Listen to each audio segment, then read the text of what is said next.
G'day YouTube. So many of you might remember this big beast. This was the 48 volt battery I was building for my e-bike. Come to the conclusion I'm probably not going to ride that now since winter's coming. I've ordered a bunch of cell frames. I'm sick of waiting for them to get here. They're coming from China. So basically what I'm going to do is build a 4S pack. A couple of them actually. We've got BMSs for a couple. We're going to connect it in line with my solar system. Now, my solar system is comprised mainly of sealed lead acid batteries, which have a pretty decent high voltage in them a lot of the time. They're just not of that great of quality, basically. That's my problem.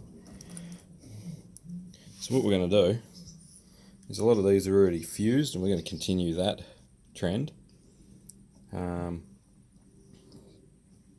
Basically just make a 4S battery out of what we've already got here.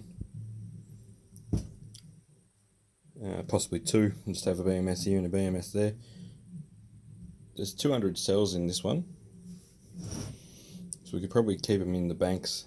They come in and go 1, 2, 3, 4. 1, 2, 3, 4. I'm not sure what we'll do with the other two, because it's too hard to split them up after I've already gone and put them into this kind of configuration. That one's a little bit messy. We might tidy that one up there. But yeah, it's not perfect. It was one of the first ones that I ever did with fuses. I've kept a few examples of the previous generations. That was the first one I ever did, which was literally just straight under the cells out of Makita batteries, and that one still works.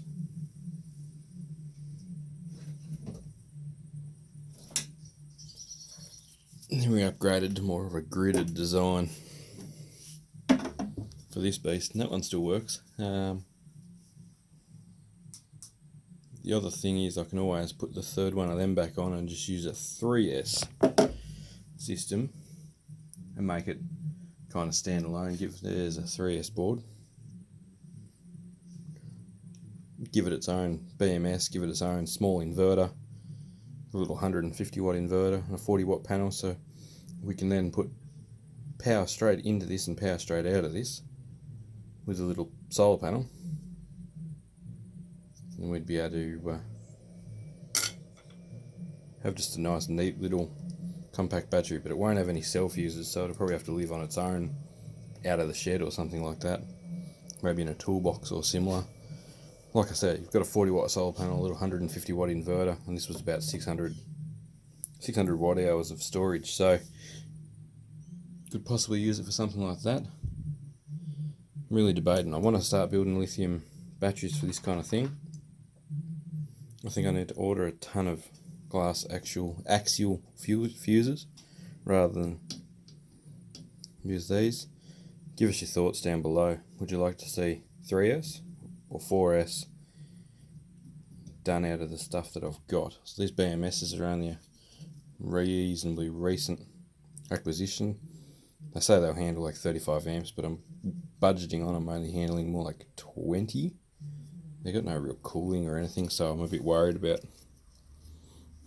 how they'd actually go with that kind of current path running through them. They don't have that big of a trace on any of them. But that being said, what I could do is use the BMS just to balance the boards, and then have a relay on the power output and have the BMS control the relay. Has anyone ever done that? That's my next thought, because if you use the BMS to control the relay, you've got a safe disconnect. You've also got something bigger that can handle more current go through it. I don't have it in the shed here, but I do have it out at the other shed. I have a set of, I believe you'd call them DC disconnects, and reversing, what do you call them, motor controllers. So they basically just reverse the polarity.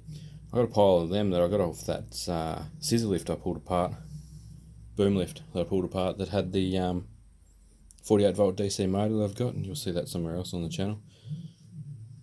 I reckon I'm going to go down the 12.6 or 3S volt, the 3S configuration first, and try it with a relay. Because then we're not expecting as much out of the BMS, but it'll keep our cells balanced. It'll still give us overcharge, and it'll still give us discharge control. If I put the solar panel on this side, it will give it on this side of the relay rather than the battery side. No, because then it's not connected. Yes, it is. It's connected through them. Do they charge out of the battery connections?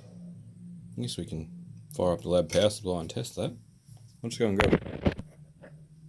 Alright then, so what I've done is I've just connected the power, positive and negative there, to the lab power supply with really low, a couple hundred milliamps of current, just in case something goes wrong. We may not blow it up. So if we go from battery negative to battery 1, 4.13 volts. 12.7.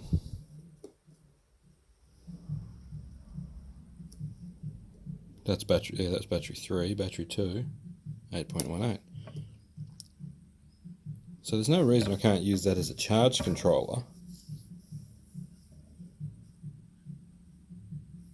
I wonder what its maximum input voltage is. There's no reason I can't put this back together.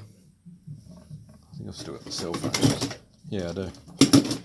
I started salvaging these cells back, but I could put this back together, put the little 12 volt 18 volt 40 watt panel back on it,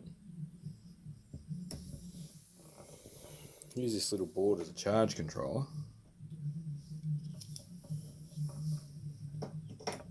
as such, not completely as a charge controller, but it'll work as a charge controller.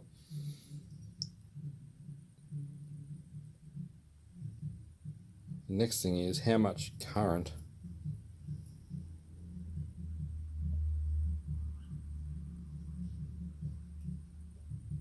it's got to be reasonable current, because this one doesn't have the battery connections like the 14S.